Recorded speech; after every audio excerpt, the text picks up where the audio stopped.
ಅದು ಮನುಷ್ಯನ ಸೃಷ್ಟಿಕರ್ತನು. ಈ ಜಗತ್ತಿನಲ್ಲಿ ಮನುಷ್ಯರ ಮಾರ್ಗದರ್ಶನಕ್ಕಾಗಿ ಯಾರನ್ನು ನಿಯುಕ್ತಿಗೊಳಿಸಬೇಕು ಅಂತ ಅವನ ತೀರ್ಮಾನದಂತೆ ಅವರು ಜಗತ್ತಿನ ಕೆಲವು ವ್ಯಕ್ತಿಗಳನ್ನು ಆಯ್ಕೆ ಮಾಡಿರುವುದು.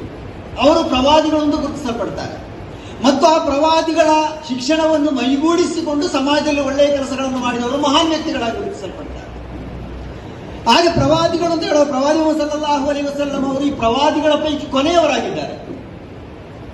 ಅವರಿಗಿಂತ ಮುಂಚೆ ಸುಮಾರು 1,24,000 ಮಂದಿ ಪ್ರವಾದಿಗಳು ಈ ಜಗತ್ತಿನಲ್ಲಿ ಬಾಳಿ ಹೋಗಿದ್ದಾರೆ ಅಂತ ಹೇಳಿ ಪ್ರವಾದಿಯವರು ಹೇಳಿದ್ದಾರೆ, ಪ್ರವಾದಿ ಮುಹಮ್ಮದ್ ಮುಸ್ತಫಾ ಸಲ್ಲಲ್ಲಾಹು ಅಲೈಹಿ ವಸಲ್ಲಂ.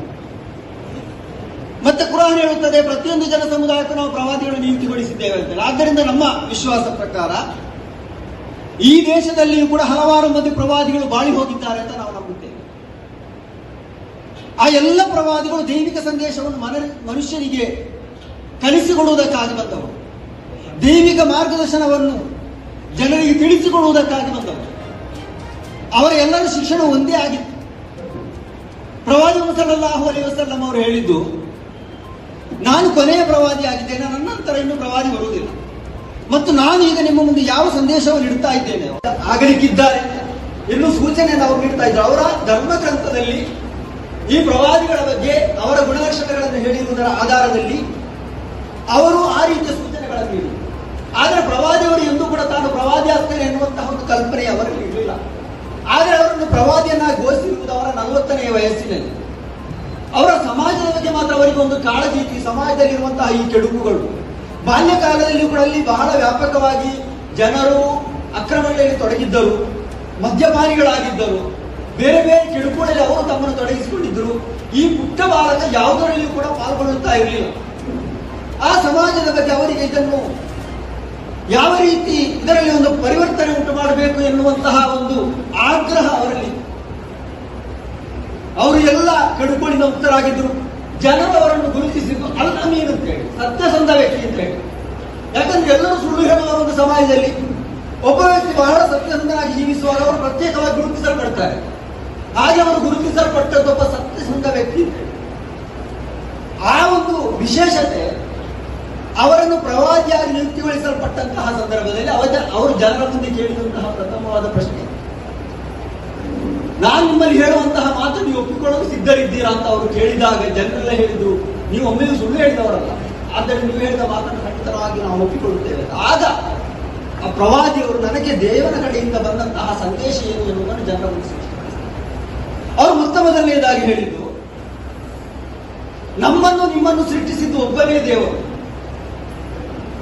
ಆದ್ದರಿಂದ ನೀವು ಆರಾಧಿಸಬೇಕಂತ ಅವನನ್ನು ಮಾತ್ರ ಅಂತ. ನಮ್ಮೆಲ್ಲರನ್ನು ಸೃಷ್ಟಿಸಿದವನು ಒಬ್ಬನೇ. ಇದರಲ್ಲಿ ಮನುಷ್ಯರ ಮನಸ್ಸಿನಲ್ಲಿ ಒಂದು ವಿಶಾಲತೆಯ ಚಿಂತನೆ ಉಂಟಾಗ್ತದೆ. ನಮ್ಮನ್ನು ನಿಮ್ಮನ್ನು ಸೃಷ್ಟಿಸಿದವನು ಒಬ್ಬನೇ ಆಗಿರುವಾಗ ನನಗೆ ಇಲ್ಲಿ ಜೀವಿಸಲಿಕ್ಕೆ ಎಷ್ಟು ಹಕ್ಕು ಇದೆಯೋ ಇನ್ನೊಬ್ಬನಿಗೂ ಕೂಡ ಜೀವಿಸಲಷ್ಟು ಅಷ್ಟೇ ಹಕ್ಕು ಇದೆ. ಒಬ್ಬ ವ್ಯಕ್ತಿ ಅವನು ನಿರ್ದಿಷ್ಟವಾದ ಧರ್ಮದಲ್ಲಿ ಹುಟ್ಟಿದ್ದಾನೆ ಎಂಬ ಕಾರಣಕ್ಕಾಗಿ, ನಿರ್ದಿಷ್ಟವಾದ ಗೋತ್ರದಲ್ಲಿ ಹುಟ್ಟಿದ್ದಾನೆ ಎಂಬ ಕಾರಣಕ್ಕಾಗಿ, ನಿರ್ದಿಷ್ಟವಾದ ಜಾತಿಯಲ್ಲಿ ಹುಟ್ಟಿದ್ದಾನೆ ಎಂಬ ಕಾರಣಕ್ಕಾಗಿ, ನಿರ್ದಿಷ್ಟವಾದ ಬಣ್ಣದಲ್ಲಿ ಹುಟ್ಟಿದ್ದಾನೆ ಎಂಬ ಕಾರಣಕ್ಕಾಗಿ ಅವನಿಗೆ ಇಲ್ಲಿ ಜೀವಿಸುವಂತಹ ಹಕ್ಕನ್ನು ನಿರಾಕರಿಸಲಿಕ್ಕೆ ಯಾರಿಗೂ ಯಾವ ಅಧಿಕಾರವೂ ಇಲ್ಲ. ಯಾಕಂದ್ರೆ ಅವನು ಇಲ್ಲಿ ಜೀವಿಸಬೇಕು ಅಂತ ತೀರ್ಮಾನ ಮಾಡಿರುವುದು ಆ ಸೃಷ್ಟಿಕರ್ತ. ಆ ಸೃಷ್ಟಿಕರ್ತರ ತೀರ್ಮಾನದ ವಿರುದ್ಧ ನಿಮಗೆ ಒಂದು ತೀರ್ಮಾನ ಕೈಗೊಳ್ಳುವಂತಹ ಯಾವ ಅಧಿಕಾರವೂ ಇಲ್ಲ. ಆದ್ದರಿಂದ ಪ್ರತಿಯೊಬ್ಬನಿಗೆ ಜೀವಿಸುವಂತಹ ಅದನ್ನು ಮಾನ್ಯ ಮಾಡಬೇಕು. ಆದ್ದರಿಂದ ನಿಮ್ಮನ್ನು ಸೃಷ್ಟಿಸಿದಂತಹ ನಿಮ್ಮ ಪ್ರಭುವಿನ ಆರಾಧನೆಯನ್ನು ಮಾಡಿರಿ ಎನ್ನುವಂತಹ ಸಂದೇಶವನ್ನು ಪ್ರಥಮವಾಗಿ ಆಗಮನದಲ್ಲಿ ಹೇಳ್ತಾರೆ. ಅವರೊಂದಿಗೆ ಯಾರನ್ನು ನೀವು ಸಹಭಾಗಿಯನ್ನಾಗಿ ಮಾಡಬಾರದು. ಇತರ ಯಾರು ಕೂಡ ದೇವರುಗಳಾಗಲಿಕ್ಕೆ ಅರ್ಹರಲ್ಲ. ದೇವರು ಅಂತ ಹೇಳುವಂತಹದ್ದು ನಿಮ್ಮನ್ನು ಸೃಷ್ಟಿಸಿದರು. ಆದ್ದರಿಂದ ಕುರಾನ್ನಲ್ಲಿ ಅಲ್ಲಿ ಹೇಳಿರುವಂತಹದ್ದು ಜನರ ಪ್ರಭು, ಜನರ ಒಡೆಯ. ಹಾಗೆ ಒಂದು ಶಾಂತಿಯುತವಾದಂತಹ ಸಮಾಜ ನಿರ್ಮಾಣಕ್ಕಾಗಿ ಪ್ರವಾದಿ ಸಲ್ಲಲ್ಲಾಹು ಅಲೈಹಿ ವಸಲ್ಲಂ ಅವರು ಶ್ರಮಿಸಿದ್ರು. ಅವರು ಹೇಳಿದ್ರು, ಕೋಮುವಾದದಿಂದ ನಿಮ್ಮ ಮನಸ್ಸು ಮುಕ್ತವಾಗಿರಬೇಕು. ಒಬ್ಬನು ತಪ್ಪು ಮಾಡಿದಾಗ ಅವನು ಯಾವ ಧರ್ಮದವನು ಅಂತ ನೋಡುವುದಲ್ಲ. ಆ ತಪ್ಪು ಯಾರು ಮಾಡಿದ್ದು ಅವರಿಗೆ ಮಾತ್ರ ಅದರ ಶಿಕ್ಷೆ. ಅಲ್ಲದೆ ಅವನು ಯಾವ ಗೋತ್ರಕ್ಕೆ ಸೇರಿದವನು ಅಂತ ಹೇಳಿಕೊಂಡು ಅವರ ಮೇಲೆಲ್ಲ ಯುದ್ಧ ಸಾಗುವಂತಹದ್ದಲ್ಲ. ಆ ಕೋಮುವಾದಕ್ಕೆ ಅವರು ಪರಿಹಾರವನ್ನು ಕೂಡ ಸೂಚಿಸಿದ್ರು. ಒಬ್ಬನು ತಪ್ಪು ಮಾಡಿದಾಗ ಅವನ ಪಕ್ಷದವರು ಅವನ ಕೈ ಹಿಡಿಬೇಕು ಅಂತ ಹೇಳಿದ್ರು.